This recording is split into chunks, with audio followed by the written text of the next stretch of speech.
Hello everyone, welcome to my YouTube channel. मैं हूं doctor Ravi Dwivedi और हम लोग यहां पर कर रहे हैं इंजीनियरिंग मैथमेटिक्स। तो इसी सीक्वेंस में हम लोगों ने स्टार्ट किया था मैट्रिसेस वाला टॉपिक, और इसमें हम लोगों ने लास्ट वीडियो में जो सिस्टम ऑफ लीनियर इक्वेशन थी उसके कॉन्सेप्ट को समझ लिया था और उसकी जो थ्योरेटिकल पार्ट है वो हम लोगों ने कर लिया था। आज हम लोग उस पर बेस्ड कुछ प्रॉब्लम्स करने वाले हैं। तो मेन जो प्रॉब्लम ये है कि अगर हमें कोई भी system of linear equation given है तो हमें किस तरीके से उसका सोल्यूशन ऑब्टेन कर सकते हैं, या हम पहले ये चेक कर लें कि जो गिवन सिस्टम है उसका सोल्यूशन निकलेगा नहीं निकलेगा, मतलब सिस्टम हमारा कंसिस्टेंट है या नहीं है। तो उनसे रिलेटेड आज हम लोग प्रॉब्लम करेंगे। जो थ्योरी वाला पार्ट है वो हम लोग लास्ट वीडियो में पहले ही कर चुके हैं हम लोग। तो अगर वो वाला वीडियो नहीं देखा है अभी तक आपने तो प्लीज जाकर के वो वाला वीडियो जरूर देख लें। और हाँ, उसके साथ साथ अगर आपने भी रैंक वाले वीडियोस भी नहीं देखे तो प्लीज रैंक वाला वीडियो भी देख लीजिए, बिकॉज जब तक आपको रैंक का कॉन्सेप्ट समझ में नहीं आएगा और इसका जो थ्योरेटिकल पार्ट समझ में नहीं आएगा तब तक आपके क्वेश्चन जो है वो उतना क्लियर नहीं हो पाएंगे। ओके, चलिए स्टार्ट करते हैं। पहला क्वेश्चन है हमारे पास x1 plus x two minus x three equal to zero, 2x1 minus x two plus x three equal to three, 4x1 plus two x two minus two x three equal to two. तो अगर हम यहाँ पर देखें हमारा जो constant वाला part है ना इस सिस्टम में, वो नॉन जीरो है ना। जो कांस्टेंट वाला पार्ट है वो कैसा है, नॉन जीरो है। मतलब ये नॉन होमोजीनियस लीनियर इक्वेशंस का सिस्टम है। ये सिस्टम कैसा है, नॉन होमोजीनियस सिस्टम है। तो नॉन होमोजीनियस सिस्टम के लिए मैंने बताया था कि हमें क्या करना है, हमें यहाँ पे चेक करना है कि कंसिस्टेंट और इनकंसिस्टेंट चेक करना है। कंसिस्टेंट और इनकंसिस्टेंट हमें यहाँ पे चेक करना है कि जो सिस्टम हमने लिया है वो कंसिस्टेंट है या फिर इनकंसिस्टेंट है। तो मैंने क्या बताया था, मैंने बताया था कि हम इसके लिए एक ऑगमेंटेड मैट्रिक्स M कंस्ट्रक्ट करेंगे जो किस तरीके से होगी, जिसके कोफिशिएंट से मैट्रिक्स बनेगी 1 2 4 1 माइनस 1, ओके, 2 और माइनस 1 1 और माइनस 2।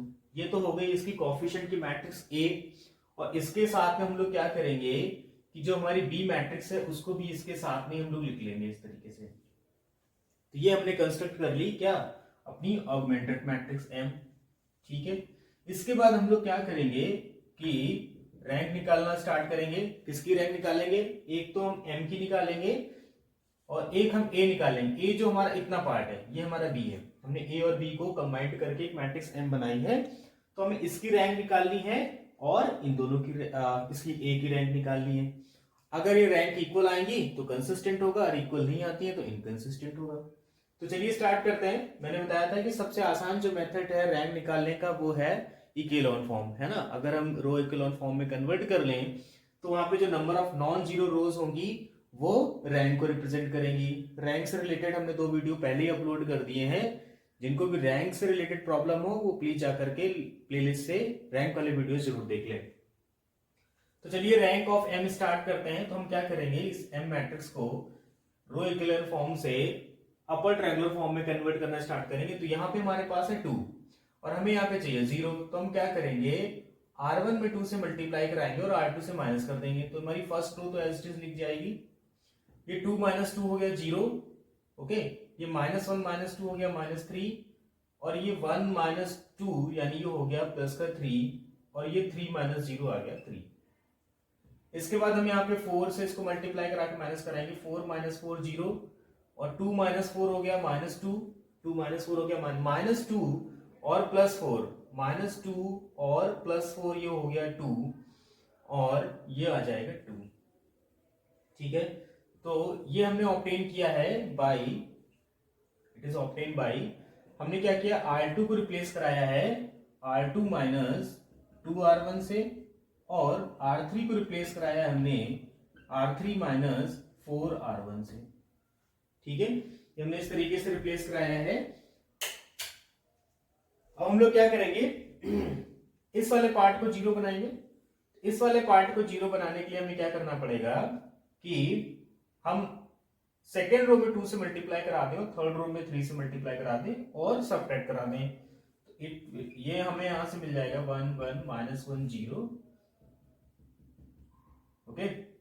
ये हमारा क्या हो जाएगा 0 माइनस 3 3 और 3, अब जो इसका लास्ट वाला पार्ट है अगर हम इसको माइनस करा देंगे तो ये सब जीरो हो जाएंगे। ये सब कैसे हो जाएंगे? जीरो हो जाएंगे। और ये हमने ऑब्टेन किया है, R3 को रिप्लेस कराया है 3R3 माइनस 2R2। ठीक है ना, कैलकुलेशन पार्ट है। मैंने ये जो ऑपरेशन लिखे हुए हैं इन्हीं ऑपरेशन के बेस पे मैंने इसको ऑपरेट कराया है। तो ये हमारी लास्ट मैट्रिक्स आ गई। क्या आ गई? अगर हम इसकी बात करें तो ये अब ये हमारी जो मैट्रिक्स है इसके अपर ट्रायंगुलर फॉर्म में कन्वर्ट हो चुकी है। तो यहां पे अगर हम इसको चेक करें तो देखो हमारी जो लास्ट रो है ये कंप्लीटली जीरो हो रही है। लास्ट रो क्या है? कंप्लीटली जीरो हो रही है। तो लास्ट रो अगर हमारी कंप्लीटली जीरो है तो इसका मतलब हो गया कि जो रैंक ऑफ m है वो हो गई 2, बिकॉज हमारे पास 2 नॉन जीरो रोज है। यहाँ पे कितनी नॉन जीरो रो है? 2 नॉन जीरो रो है। अब बात कर लेते हैं a की। a वाला मैट्रिक्स का पार्ट हमारा सिर्फ इतना है, सिर्फ इतना पार्ट हमारा a है। इसमें भी अगर हम लोग देखें तो इसकी भी जो लास्ट रो है वो जीरो है। इसमें भी नॉन जीरो रोज कितनी है? 2 है। तो रैंक ऑफ जो हमारी a होगी वो भी कितनी हो गई? 2 हो गई। अब रैंक ऑफ m जो है वो रैंक ऑफ a के इक्वल आ गई। इसका मतलब क्या हो गया कि जो रैंक ऑफ m है वो इक्वल आ गया रैंक ऑफ a के। और हमने थ्योरी पार्ट में कल पढ़ा था अगर इन दोनों की रैंक इक्वल आ जाती है तो हम कह देंगे हमारा सिस्टम कैसा है? कंसिस्टेंट है। तो ये सिस्टम कैसा हो गया? कंसिस्टेंट हो गया। ठीक है, चलिए दूसरा देख लेते हैं। जो हमें गिवन सिस्टम है ये हमारा किस तरीके का सिस्टम है। तो इसके लिए भी हम सेम काम ये करेंगे, ऑगमेंटेड मैट्रिक्स m बनाएंगे पहले हम लोग। तो मैट्रिक्स m किस तरीके से बनेगी? मैट्रिक्स m बनेगी हमारी, पहले तो हम कोफिशिएंट इसके लिख लेंगे सारे 2 3 2 3, ओके, 3 माइनस 4 माइनस 1 और 1, ये हो गया। इसके बाद हम लोग लिख लेंगे -1 3 2 और -2। ठीक है, इसके बाद हमने क्या, ये कोएफिशिएंट मैट्रिक्स हो गए और इसके साथ जो कांस्टेंट वाली पार्ट है वो भी हम लोग इसके साथ में लिख लेंगे, एक सेपरेशन बना के 1 -1 -3 एंड 4। ठीक है, ये लिख लिया हमने मैट्रिक्स m। अब हमें क्या करना है, इस मैट्रिक्स m की रैंक फाइंड करनी है, साथ में a की मैट्रिक्स a की रैंक भी फाइंड करनी है। मतलब ये वाला जो पार्ट है हमारा a है और ये पार्ट हमारा b है। तो हमें इस m की रैंक भी निकालनी है और इस मैट्रिक्स a की भी रैंक निकालनी है। तो चलिए स्टार्ट करते हैं। क्या करेंगे हम लोग, इसको इकेलॉन फॉर्म में कन्वर्ट करना स्टार्ट करेंगे। यहाँ पे देख लेते हैं जरा हम लोग। यहाँ पे क्या है, हमारे पास 2 है और यहाँ पे 3 है। हमें यहाँ पे 0 चाहिए, यहाँ पे सब जगह क्या चाहिए, हमें 0 चाहिए। तो हम एक काम ये कर लें कि पहले हम फर्स्ट रो को क्या करें, 2 से डिवाइड करा लेते हैं। तो ये हो गया 1 3/2 -1/2 और ये हो गया 1/2। ठीक है, और बाकी को हम क्या करते हैं, एज इट इज लिख लेते हैं, -4 3 -1, ये हो गया 2 -1 2 -3 3 1 -2 और ये हो गया 4। ठीक है, अब ये हमारा ऑब्टेन हुआ है बाई R1 को हमने रिप्लेस करा दिया 1/2 R1 के साथ, है ना। किसी भी एलिमेंट्री रो ट्रांसफॉर्मेशन में किसी भी रो को इसके स्केलर मल्टीपल के साथ रिप्लेस करा सकते हैं। ठीक है, अब इसके बाद क्या करें, यहाँ 0 बनाना है तो हम क्या करेंगे, R2 को रिप्लेस कराएंगे R2 -3 R1 से। मतलब फर्स्ट रो में 3 से मल्टीप्लाई और इससे माइनस कराएंगे। तो 3, ये हमने फर्स्ट रो तो एज इट इज लिख ली 1/2। अब यहाँ 3 - 3 हो गया 0। ठीक है, अब -4, ओके, और इसमें 3 से मल्टीप्लाई हुआ तो -4 -9/2, -4 -9/2, तो ये कितना हो गया हमारे पास, ये हो गया -17/2, है ना। फिर यहाँ पे 3 और ये हो जाएगा +3/2, 3 + 3/2, तो ये कितना हो गया 9/2, और ये -1 -3/2, -1 -3/2, तो -1 -3/2 कितना हो जाएगा, -1 -3/2 हो जाएगा -5/2। चलिए हो गया। अब यहाँ पे आते हैं थर्ड रो में। थर्ड रो में क्या है, यहाँ पे 2 है, यहाँ पे 1 है, तो हम 2 से मल्टीप्लाई करके माइनस कराएंगे तो ये 0 हो गया। यहाँ 2 से मल्टीप्लाई हो गया तो 3 आ गया, तो ये -4 हो गया। यहाँ भी 2 से मल्टीप्लाई कराया हमने तो ये -1 हो गया और ये 3 हो गया। यहां भी हमने 2 से मल्टीप्लाई करा तो 1 हो गया, ये माइनस का 4 आ गया।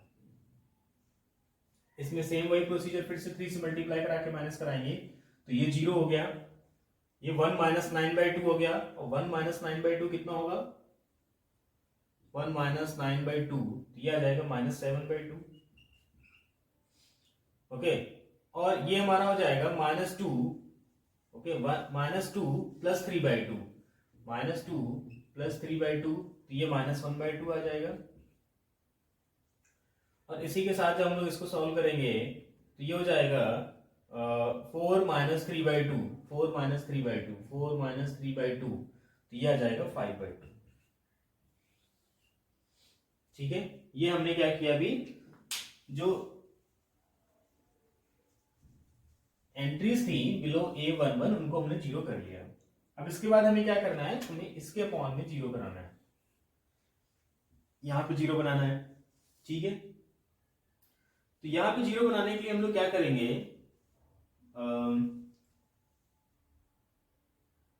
ठीक है, यहां पे 0 बनाने के लिए यहाँ पे हम क्या करें, पहले इसको अगर हम लोग 1 बनाना चाहें, है ना, इसको हम लोग क्या करें, 1 बनाना चाहें तो क्या बना सकते हैं, चलिए बेसिकली हमें यहाँ पे लाना है 4, हमें यहाँ पे क्या लाना है 4। तो काम करते हैं, इस इक्वेशन को पहले हम लोग 2/17 से डिवाइड करा देते हैं, -2/17 से डिवाइड करा देते हैं, तो ये हमारी बन जाएगी matrix 1 as it is, 3/2 as it is, -1/2 as it is and 1/2 as it is। यहाँ पे ये हो गया 0, ये हो जाएगा 1, ओके, और ये हो जाएगा हमारा -9/17, 9/2 अपॉन, ठीक है, -17/2, तो ये -9/17 आ जाएगा, 9/17, और यहाँ पे क्या आ जाएगा, है ना, यहाँ पे आ जाएगा 5/17, ये आ गया। बाकी को हम ऐसे लिखेंगे 0, -4, 3, -4, और एक और हम लिख लेते हैं 0, -7/2, -1/2, और ये हो गया 5/2। ठीक है, अब हमें इन दोनों को 0 बनाना है। इन दोनों को 0 बनाने के लिए हमें क्या करना पड़ेगा, इसमें 4 से मल्टीप्लाई करा के इसके साथ ऐड करना पड़ेगा। जब इसमें 4 से मल्टीप्लाई करा के इसको ऐड करेंगे तो ये हमारा बन जाएगा, ठीक है, ऑपरेशंस मैंने यहाँ पे लिखे नहीं है, लिख लेना, है ना। हमने R2 को रिप्लेस कराया है R2 माइनस 3R1, और R3 को रिप्लेस कराया है R3 माइनस 2R1, और R4 को रिप्लेस कराया है R4 माइनस 3R1। इस वाले में हमने क्या किया है, इस वाले में हमने R2 को रिप्लेस कराया है, चलो यहाँ पे R2 को हम इसके लिए लिखते हैं, R2 को रिप्लेस कराया है -2/17 R2 से। ठीक है, ये इसके लिए ऑपरेशन है। ठीक है, अब यहाँ पे देखो इसको 0 बनाना है तो हम लोग क्या करेंगे, ये ऐसे लिख लेते हैं 1 3/2 -1/2 1/2, ये 0 1 -9/17 5/17, और यहाँ पे क्या आ जाएगा 0, ये भी 0 हो गया। ठीक है, इसमें 4 से मल्टीप्लाई होगा तो ये हो जाएगा कितना, 4 9 जा 36, है ना। तो 3 प्लस ये हो जाएगा -36/17, तो 51 - 26 36, 51 - 36 ये हो जाएगा 15/17, है ना। और इसके साथ -4 + 15 सॉरी 20/17, 4 + 20/17, तो ये हो जाएगा -48/17।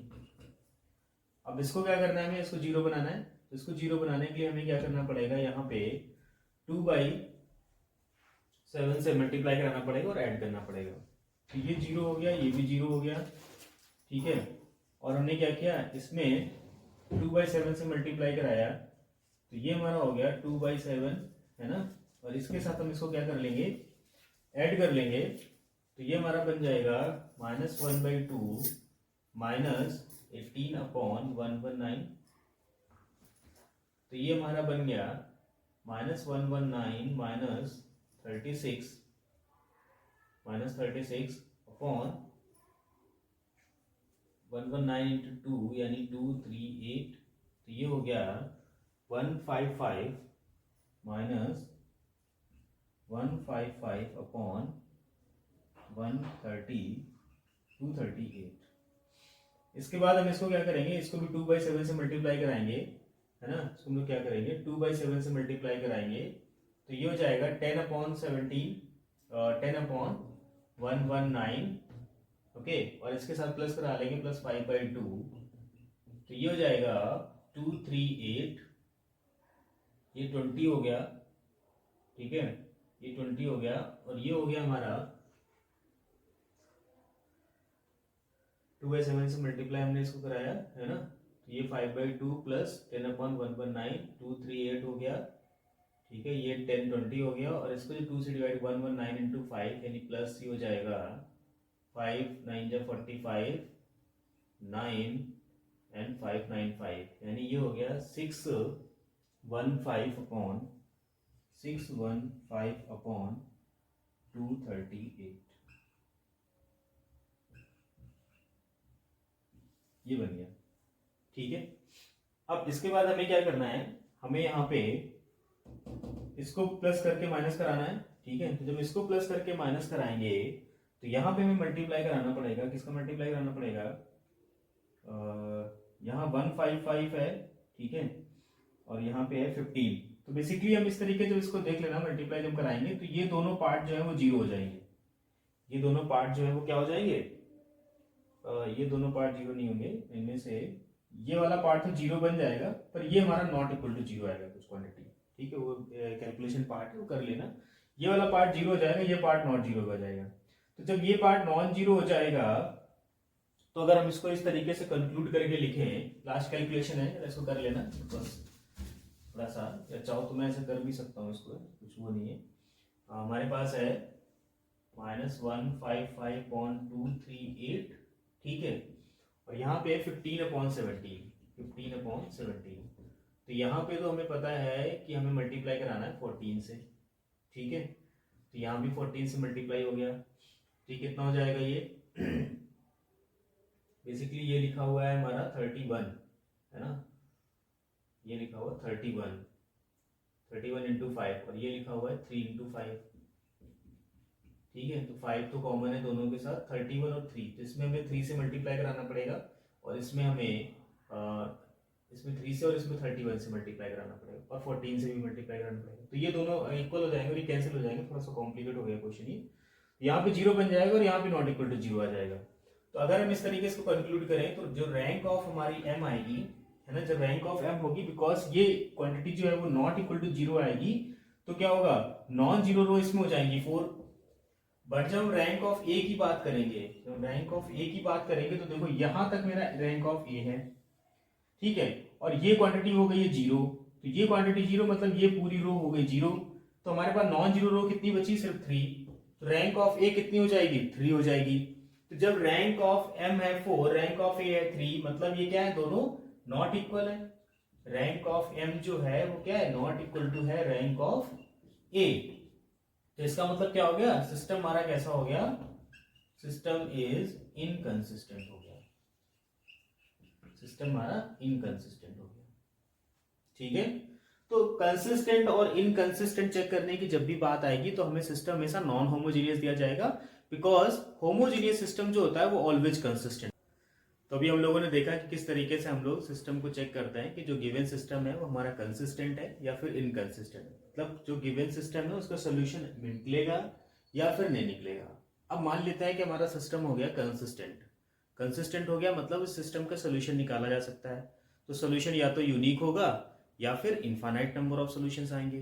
तो अगर हमारा सिस्टम कंसिस्टेंट है तो हम किस तरीके से सोल्यूशन निकालेंगे, चलिए यहाँ से देखते हैं हम लोग। तो पहला क्वेश्चन हमें गिवन है नॉन होमोजेनियस सिस्टम में, जिसमें 3 इक्वेशंस हैं, x + y + z = 11, और दूसरी इक्वेशन है 2x - 6y - z = 0, and third equation है 3x + 4y + 2z = 0। सबसे पहले हम क्या करेंगे, अपने सिस्टम को मैट्रिक्स फॉर्म में लिख लेते हैं। तो जब मैट्रिक्स फॉर्म में इसको हम लोग लिखेंगे ax = b फॉर्म में, तो हमारी जो मैट्रिक्स A होगी वो कुछ इस तरीके से बन जाएगी 1 2 3 1 माइनस 6 4 1 माइनस 1 2, और यहाँ पे हमारे पास x की जगह क्या है, x y z, 3 वेरिएबल्स है, 3 अननोन्स है, और b के प्लेस पे हमारे पास 11 0 और 0। ठीक है, ये मैट्रिक्स फॉर्म में हो गया। तो सबसे पहले तो हमको ये चेक करना है कि हमारा सिस्टम कंसिस्टेंट है या नहीं है। कंसिस्टेंट है या नहीं उसके लिए मैंने बताया था कि हम मैट्रिक्स M बनाएंगे और क्या करेंगे, मैट्रिक्स A तो हमारे पास पहले से ही कोएफिशिएंट के फॉर्म में है, हम इन दोनों की रैंक निकाल लेंगे, रैंक ऑफ M निकाल लेंगे और रैंक ऑफ A भी हमारी वहीं से आ जाएगी। अगर rank of A rank of M के इक्वल आ जाता है तो सिस्टम कैसा है, कंसिस्टेंट है। ठीक है, अभी चूंकि हमें पता है कि सिस्टम कंसिस्टेंट है तो हम डायरेक्ट इसका सोल्यूशन निकालेंगे कि किस तरीके से हम इसका सोल्यूशन निकालेंगे। तो सोल्यूशन निकालने के लिए भी जो हमारा M का इक्विलिब्रियम फॉर्म होता है हम उसी का यूज करेंगे। इनफैक्ट मतलब जो लास्ट में जो हमारा इक्विलिब्रियम फॉर्म होएगा, M को जो हम इक्विलिब्रियम फॉर्म में कन्वर्ट करके लास्ट मैट्रिक्स आती है उसका यूज करेंगे। तो हमारा सिस्टम इस तरीके से अगर गिवन है तो हम क्या करेंगे, इसको इक्विलिब्रियम फॉर्म में कन्वर्ट करेंगे। इक्विलिब्रियम फॉर्म में कन्वर्ट करने मतलब है कि हम पहले इन दोनों को जीरो बनाएंगे, फिर हम इसको जीरो बनाएंगे। अब यहाँ पे देखो जरा, यहाँ पे दो मैट्रिक्स का प्रोडक्ट है, एक है AX, इधर हमारा लेफ्ट में AX है और यहाँ पे B है। ठीक है, मैंने एक टॉपिक में बताया था कि अगर हम रो ट्रांसफॉर्मेशन यूज कर रहे हैं on the product of two matrix, अगर हम रो ट्रांसफॉर्मेशन यूज कर रहे हैं दो मैट्रिक्स के प्रोडक्ट पे, तो जो रो ट्रांसफॉर्मेशन होता है वो प्री फैक्टर को इफेक्ट करता है ना कि पोस्ट फैक्टर को। मतलब जो ट्रांसफॉर्मेशन होगा वो फर्स्ट वाले पे अप्लाई होगा, सेकंड वाले पे कोई भी चेंजेस नहीं होंगे। सिमिलरली अगर हम कॉलम ट्रांसफॉर्मेशन यूज कर रहे हैं प्रोडक्ट पे, तो कॉलम ट्रांसफॉर्मेशन क्या होता है, प्री फैक्टर को इफेक्ट नहीं करता है, ये सिर्फ पोस्ट फैक्टर को इफेक्ट करता है। तो यहाँ पे देखो, अगर हमें AX = B गिवन है और इसे हमें इक्विलिब्रियम फॉर्म में कन्वर्ट करना है, तो अब हम बाउंड हैं कि हम रो ट्रांसफॉर्मेशन यूज कर सकते हैं, हम कॉलम ट्रांसफॉर्मेशन यूज नहीं कर सकते हैं। तो चलिए रो ट्रांसफॉर्मेशन यूज कर लेते हैं, R2 - 2R1।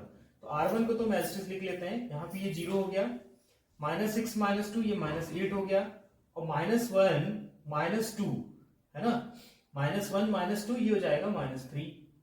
अब यहाँ देखो 3 से यहाँ पे कराना है तो 3 - 3 0 हो गया, 4 - 3 1 आ गया, और 2 - 3 -1 आ गया, और इस पे कोई भी इफेक्ट पड़ता नहीं है रो ट्रांसफॉर्मेशन का। यहाँ पे आते हैं तो फर्स्ट एस्टेरिस्क रखा हमने 0 - 22, तो ये हो जाएगा -22 और ये हो जाएगा -33।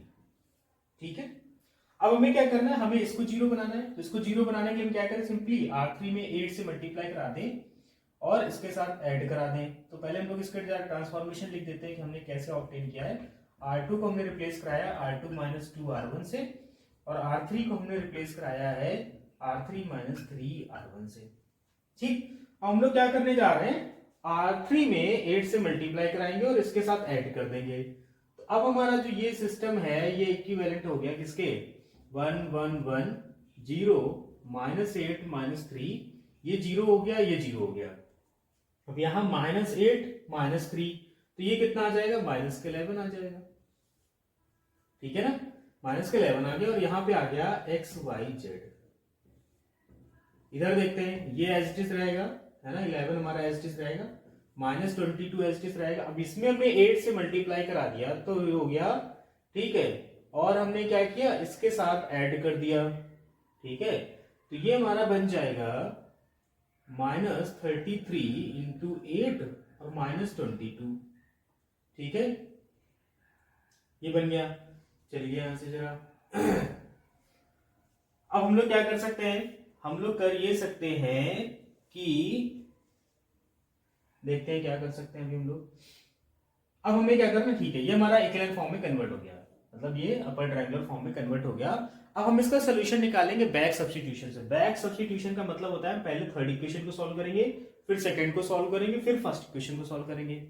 तो अगर हम थर्ड इक्वेशन की बात करें तो यहां से सिर्फ आएगा -11z, और यहां पे क्या आ जाएगा, -11 अगर कॉमन कर लें तो ये बचेगा 24 + 2, है ना, मैंने थोड़ा सिंप्लीफाई कर लिया, ये 11 इससे कैंसिल आउट हो गया, तो यहां से हमारी z की वैल्यू आ गई 26। z हमारा क्या आ गया, 26 आ गया। अब z की वैल्यू अगर हम सेकंड इक्वेशन को अगर लिखें तो सेकंड इक्वेशन हमारी है -8y - 3z = -22। यहां पे हम z की वैल्यू रख देंगे। ठीक है, जेड हमने यहाँ पे रखा 26, ये हो गया -78, हमने ट्रांसफर कर दिया, +78 आ गया, 78 से हमने 22 को क्या कर दिया, माइनस कर दिया, तो हमारा आ गया 56, तो हमारे y की वैल्यू आ जाएगी -7। अब हमारी जो थर्ड इक्वेशन है x plus y plus z is equal to 11। यहाँ जेड हम रखेंगे 26, y -7 रख देंगे, तो हमारी x की वैल्यू आ जाएगी -8।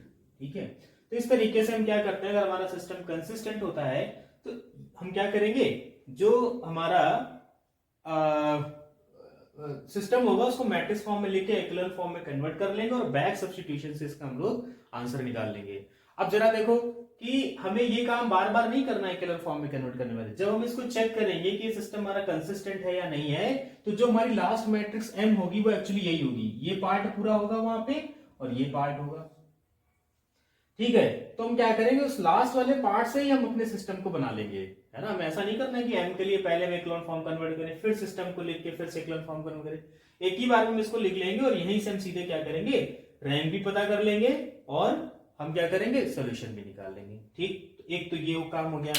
दूसरा एक बहुत ही इंपॉर्टेंट क्वेश्चन है जो हमने ये सेकंड वाला लिख रखा है, इस तरीके का भी एक क्वेश्चन आता है जिसमें हमें कांस्टेंट्स की वैल्यू बतानी होती है डिफरेंट सॉल्यूशंस के लिए, कि हमारा सिस्टम जो है वो कंसिस्टेंट कब होगा, इनकंसिस्टेंट कब होगा, उसका यूनिक सॉल्यूशन कब मिलेगा या फिर इनफाइनाइट सॉल्यूशन कब मिलेगा।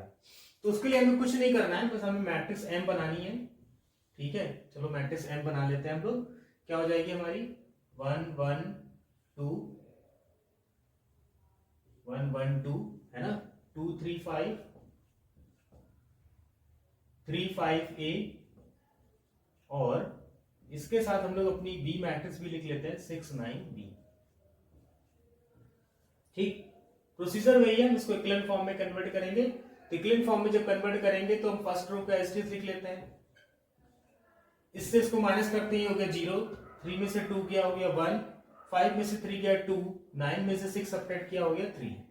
अब 2 में से 1 मतलब हमें 2 का मल्टीप्लाई करके सब्ट्रैक्ट कराना है, तो ये हो गया 0, 5 - 4 हो गया 1, है ना, और ये हो जाएगा a - 6 2 से मल्टीप्लाई कराना हमने, और ये b - 12 हो गया, b माइनस हो गया 12। ठीक है, अब हमें इसको 0 बनाना है। ठीक है, यहाँ पे स्टेप लिख लो, ये ऑब्टेन हुआ है R2 tends to R2 - R1 और R3 tends to R3 - 2R1। अब हमें क्या करना है, R3 - R2 करा देना सिंपली। तो फर्स्ट टू रो हम एज इट इज लिख लेंगे 1 2 3 6 0 1 2 3 0 0। अब इससे इसको माइनस करा देंगे तो ये हो जाएगा a - 8, इससे इसको माइनस करा देंगे तो हो जाएगा b - 15। ठीक, बन गया हमारा इक्विवेलेंट फॉर्म। ठीक है ना, ये हमारा क्या बन गया, इक्विवेलेंट फॉर्म बन गया। और ये ऑब्टेन हुआ है बाई R3 को रिप्लेस कराने पर R3 - R2 से। चलिए अब देखते हैं हमें क्या क्या बताना है। हमें ए बी की वैल्यू डिटरमाइन करनी है जब हमारा सिस्टम क्या रखता है। पहला पॉइंट है यूनिक सोल्यूशन। तो यूनिक सोल्यूशन के लिए क्या होना चाहिए, यूनिक सोल्यूशन के लिए रैंक ऑफ M, मतलब इस पूरे की रैंक ऑफ A, और वो इक्वल आनी चाहिए नंबर ऑफ अननोन्स के, है ना। ये वाला थ्योरी वाला पार्ट अगर नहीं देखा है तो पिछला वीडियो जाके जरूर देख लें। तो रैंक ऑफ M हमें किसकी इक्वल चाहिए, 3 चाहिए। रैंक ऑफ A भी 3 चाहिए, क्योंकि यहाँ पे नंबर ऑफ अननोन्स कितने, 3 हैं। जब तक rank of M rank of A number of unknowns के इक्वल नहीं आएगी तब तक क्या होगा, ये पार्ट क्या होगा, हमारे जो यूनिक सोल्यूशन नहीं देगा सिस्टम। तो इसके लिए हम लोग क्या कर लें कि जरा ये बताओ कि अगर ये दो पार्ट और ये पार्ट हमें कैसे चाहिए, मतलब ये रो हमें नॉन जीरो चाहिए, ये दोनों रो तो पहले से नॉन जीरो है। तो नॉन जीरो होने के लिए क्या होना चाहिए, अगर हमारा ये a - 8 जो है वो क्या हो जाए, नॉट इक्वल टू 0 हो जाए। ठीक है, क्या हो जाए, फर्स्ट पार्ट के लिए हमारा क्या हो जाए, a - 8 जो है वो नॉट इक्वल टू 0 चाहिए। पहली बात तो ये, क्योंकि तभी हमारी a की रैंक 3 होगी। ठीक है, अब अगर ये पार्ट हमारा नॉन जीरो हो गया तो ये पार्ट अगर जीरो हो भी जाए तो हमें कुछ फर्क नहीं पड़ेगा, क्योंकि हमारे पास ये रो ऑलरेडी नॉन जीरो बच जाएगी। अगर ये पार्ट जीरो हो गया तब भी नॉन जीरो। तो हमें यूनिक सोल्यूशन के लिए क्या चाहिए, a - 8 नॉट इक्वल टू 0, मतलब a not equal to 8, b can be any value. फिर दूसरा पार्ट कह रहा है इनफाइनाइट सोल्यूशन। तो इनफाइनाइट सोल्यूशन का मतलब क्या होता है, rank of A rank of M के इक्वल है, बट क्या हो, नंबर ऑफ अननोन से कम हो। नंबर ऑफ अननोन से कम होने का मतलब है कि 2 आ सकती है, देखो 1 तो आ ही नहीं सकती क्योंकि दो नॉन जीरो रो तो हमें पहले मिल रही है। हम मैक्सिमम इन दोनों को जीरो कर सकते हैं, तो इन दोनों को जीरो कर लेंगे तो ये पूरी रो जीरो हो जाएगी, तो रैंक दोनों की आ जाएगी 2। तो दूसरे वाले पार्ट में हमें क्या चाहिए होगा, a माइनस 8 भी जीरो चाहिए होगा और b माइनस 15 भी जीरो चाहिए होगा। तो यहां से हमारी a की वैल्यू 8 आ जाएगी और b की वैल्यू 15 आ जाएगी। ये कब है, जब हमें इनफाइनाइट सोल्यूशन चाहिए। थर्ड पार्ट है, क्या थर्ड पार्ट है, थर्ड पार्ट ये है कि नो सोल्यूशन। नो सोल्यूशन में दोनों की रैंक इक्वल ही नहीं होनी चाहिए। तो रैंक इक्वल ना करने के लिए हम क्या कर सकते हैं कि इसको नॉन जीरो ले लें तो रैंक ऑफ m हो गई 3, इसको जीरो ले लें तो रैंक ऑफ a हो गई 2, है ना। तो क्या ले लेंगे हम लोग, a माइनस 8 को जीरो ले लें और b माइनस 15 को नॉट इक्वल टू जीरो ले लें। ठीक है, तो a इक्वल टू हमें 8 चाहिए होगा और b नॉट इक्वल टू 15 चाहिए होगा। तो हमारा जो सिस्टम होगा वो उसका मतलब नो सोल्यूशन, इनकंसिस्टेंट हो जाएगा, कोई सोल्यूशन नहीं मिलेगा। ठीक है, तो ये बहुत ही इंपॉर्टेंट प्रॉब्लम है, इस तरीके की प्रॉब्लम पूछी जाती है। ठीक है, कब हमारा सिस्टम यूनिक सोल्यूशन रखेगा, कब इनफाइनाइट सोल्यूशन, कब नो सोल्यूशन।